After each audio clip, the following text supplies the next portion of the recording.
অনেক ধন্যবাদ। নমস্কার। আমার শুধু জানতে একটা জিনিস একদম ইচ্ছে করছে, জানেন তো, এই বাংলাদেশ কি আমার বাংলাদেশ এরকম ভাবে আজকে আপনি বলতে পারবেন? দেখুন, এই বাংলাদেশ আমাকে 30 বছর আগে বের করে দিয়েছিল। আমি জানি আমি কোনোদিন আর এ জীবনে ফিরতে পারবো না সেই দেশে, কিন্তু দেশকে যেহেতু ভালোবাসি, দেশের জন্য আপনি বললেন আপনার আবেগ আছে, আমারও আছে। এই দেশে কোনোদিন ফিরতে পারবো না জেনেও দেশের যদি কোনো খারাপ কিছু দেখি, দেশে জঙ্গি জিহাদি বাড়ছে, দেশ আর সেই আগের সেকুলার দেশ নেই, তখন আমারও খারাপ লাগে। আমি ফিরতে পারবো না জেনেও আমি চাই ও দেশ ভালো থাকুক, ওই দেশের মানুষ সুখে শান্তিতে বাস করুক, ওই দেশে কোনো দুর্ঘটনা না ঘটুক।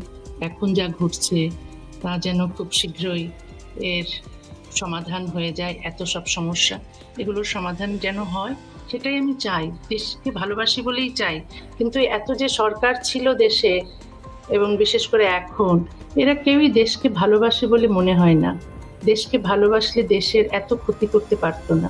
এমনিতে দেখুন, মানে যখন জুলাই আগস্টে যখন একটা পরিবর্তন এলো, সাধারণ মানুষ রাস্তায় নামলেন, কোথাও গিয়ে কি আপনার মনের কোণে এইটুকুনি আশা তখন জন্ম নিয়েছিল যে হয়তো একটা বদল হবে, যাতে আপনি দেশে ফেরার মতো একটা পরিস্থিতি সৃষ্টি হবে? এরকম কি আশা করেছিলেন? আমি আসলে নিজের কথা অত ভাবি না, আমি মানুষের কথাই ভাবি। আমার খুব আশা জেগেছিল মনে, যখন দেখছিলাম যে ছাত্র জনতার আন্দোলন, তারা হাসিনা সরকারকে চাইছে না। আর আমিও ভেবেছিলাম, কারণ হাসিনা আসলেই এত কিছু করেছেন, এত খারাপ কিছু করেছেন দেশের জন্য, ভালো কিছু করেছেন কিন্তু খারাপ কিছু যথেষ্ট করেছেন। তার জন্য আমিও খুব ক্ষুব্ধ ছিলাম। বিশেষ করে এই যে নির্বাচন না দেওয়া, এক নাগারে থেকে যাওয়া ক্ষমতায়, তারপর বিরোধী দলকে একেবারেই ধ্বংস করে দেওয়া, তারপর তার লোক এত দুর্নীতি করছিল, তারপর তিনি এত মসজিদ মাদ্রাসা করছিলেন, এত জিহাদিদের জন্ম হচ্ছিল, মাদ্রাসার ডিগ্রিকে বিশ্ববিদ্যালয়ের ডিগ্রি সমমানের করে দিচ্ছিলেন। সমস্ত কিছু শুধু আমাকে নয়, অনেককেই হতাশ করেছিল। তাই আমরা সবাই চেয়েছিলাম যে তিনি চলে যান, নতুন করে নির্বাচন হোক, তারপর যে আসে ক্ষমতায় আসবে, এরকম আমি ভেবেছিলাম। কিন্তু আমি জানতাম না এরকম জামাতি জিহাদি জঙ্গিরা এই আন্দোলনের পেছনে ছিল এবং তারাই এখন ক্ষমতায়। দেখে খুব দুঃখ লাগে চারদিকে যা হচ্ছে। এমনকি আজকাল আমি দেখছি যে মাদ্রাসায় মাদ্রাসায় জঙ্গিদের মহড়া হচ্ছে, বাচ্চাদের হাতে সেই খেলনা পিস্তল দিয়ে, তারপর এইসব জঙ্গি পোশাক পরিয়ে, মানে এসব কি হচ্ছে নাটকের নামে? এগুলো জিহাদি ভাষণ দিচ্ছে, মানে কাফেরকে কতল করো, বিধর্মীকে কতল করো, এই ধরনের বাচ্চা থেকেই শেখাচ্ছে। আসলে এদের যারা জঙ্গি হচ্ছে তাদের তো দোষ নেই, তাদেরকে তৈরি করা হয়েছে এভাবে, তাদেরকে মগজ দোলাই করে ট্রেনিং দিয়ে এরকম তৈরি করা হয়েছে। দেখুন, আমাদের ভীষণ ভাবতে অবাক লাগে যে একটা দেশ যখন তার জন্ম হয়েছিল, সেই সময় দুটো দেশ কাঁধে কাঁধ মিলিয়ে লড়েছিল। ওখানে মুক্তিযোদ্ধারা লড়েছিলেন আর ভারতীয়রা লড়েছিলেন। এবং সত্যি কথা বলতে কি, আমরা কিন্তু এটা জেনেই বড় হয়েছি যে ভারত এই একটা লড়ে একটা দেশ স্বাধীনতা পেয়েছে, তার সেই সঙ্গী চিরকালের একটা বন্ধুত্ব এর সঙ্গে জড়িয়ে রয়েছে, রক্তের সম্পর্ক। হঠাৎ করে আমরা সত্যিই জানতাম না, এটা আমাদের কাছে খুব ধাক্কা, অপরিচিত ছবি বলতে পারেন, এত ভারত বিদ্বেষ যে দেশটার মধ্যে লুকিয়েছিল। এটা কোনোদিন কি আপনি অন্তত যতদিন ছিলেন বা আপনি বেরিয়ে এসেও যখন দেশটাকে দেখেছেন বুঝতে পেরেছিলেন? এখানে আসলে কি হঠাৎ করে তো এই জুলাই অগাস্টে তো জঙ্গিদের জন্ম হয়নি, জিহাদিদের জন্ম হয়নি। তারা ধীরে ধীরে বাড়ছিল এবং এই বাড়ায় সাহায্য করছিল বা বাড়তে দিচ্ছিল বা এদেরকে তৈরি করছিল বিভিন্ন সরকার। ধর্মকে ইউজ করা হয়েছে, সংবিধান থেকে ধর্মনিরপেক্ষতা বিদায় করে দিয়েছে এক সরকার।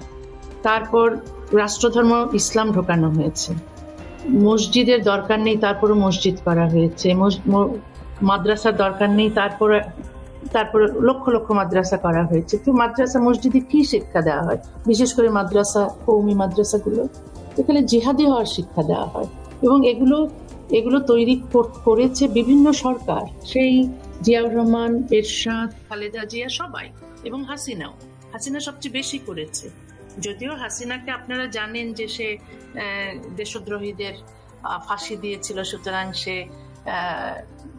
রাজাকারের বিরুদ্ধে বা জিহাদিদের বিরুদ্ধে উনি করেছেন, কিছু জিহাদিদের তিনি জেলে ভরেছেন বা মেরেছেন, কিন্তু জিহাদি সৃষ্টিও করেছেন, পয়দাও করেছেন প্রচুর। সেই জন্য অনেকেই যারা মুক্ত চিন্তার লোক, যারা প্রগতিশীল, তারা অনেকেই হাসিনাকে পছন্দ করেনি। কিন্তু এখন তো হাসিনার সময় যা ছিল, এখন তো তার চেয়ে হাজার গুণ খারাপ সময়। এখন হাসিনা যা করেছিলেন, ঠিক হাসিনাকে তাড়িয়ে একই কাজ করছে ইউনূসের যারা সঙ্গী সাথী, তা এখানেও এখনো দুর্নীতি হচ্ছে, এখনো প্রতিশোধ নেওয়া হচ্ছে। ইউনূস আসলে এসেছেন প্রতিশোধ নিতে। জঙ্গি জিহাদিরা তাকে ক্ষমতায় বসিয়েছে, এখন ওরা যা চাইছে, যেভাবে চাইছে, তিনি ওদেরকে তাই করতে দিচ্ছেন।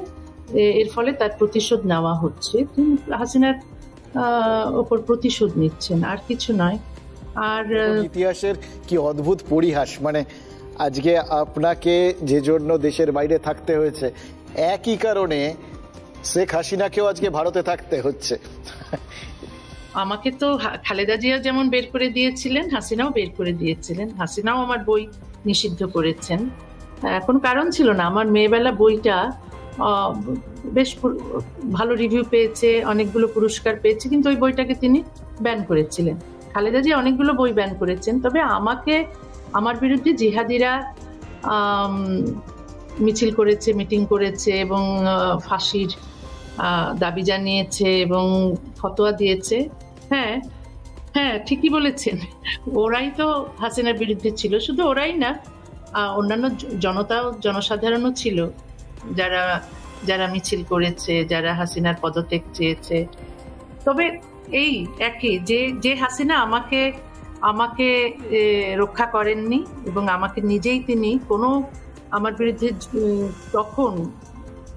যখন আমি আমার মায়ের অসুখের সময় গিয়েছিলাম, তখন হাসিনা ক্ষমতায় ছিলেন, তখন কিন্তু এতটা আমার বিরুদ্ধে মিছিল হয়নি। কিন্তু তিনি আমাকে ওই যে ধর্ম ব্যবহার করেন ক্ষমতায় থাকার জন্য, সে কারণে আমাকে তাড়িয়েছিলেন। কিন্তু এখন কিন্তু আমি এই যে জঙ্গিদের বা ইউনূসের বিরুদ্ধে লিখছি, প্রতিবাদ করছি, এগুলো কিন্তু হাসিনার পক্ষেই যাচ্ছে। কিন্তু আমি তো আর হাসিনার পক্ষে যাচ্ছে বলে আমি করছি না, আমি করছি দেশের জন্য। হাসিনার দলের লোকদেরকে যেভাবে নিষিদ্ধ করা হচ্ছে, ছাত্র লীগকে নিষিদ্ধ করা হয়েছে, এটার প্রতিবাদ করেছি। তারপর আওয়ামী লীগের সদস্যদের যেভাবে খুন করা হচ্ছে বা জেলে ভরা হচ্ছে, তার প্রতিবাদ করছি। কারণ আমি চাই যে বাক স্বাধীনতা থাকুক, মত প্রকাশের অধিকার থাকুক, ভিন্ন মত থাকুক, এবং কারো উপর অত্যাচার, অনাচার, কারো উপর নির্যাতন না হোক। সেই ক্ষেত্রে আওয়ামী লীগের উপর যে হচ্ছে তার প্রতিবাদ করছি। সেগুলো তো সবই হাসিনার পক্ষে যাচ্ছে।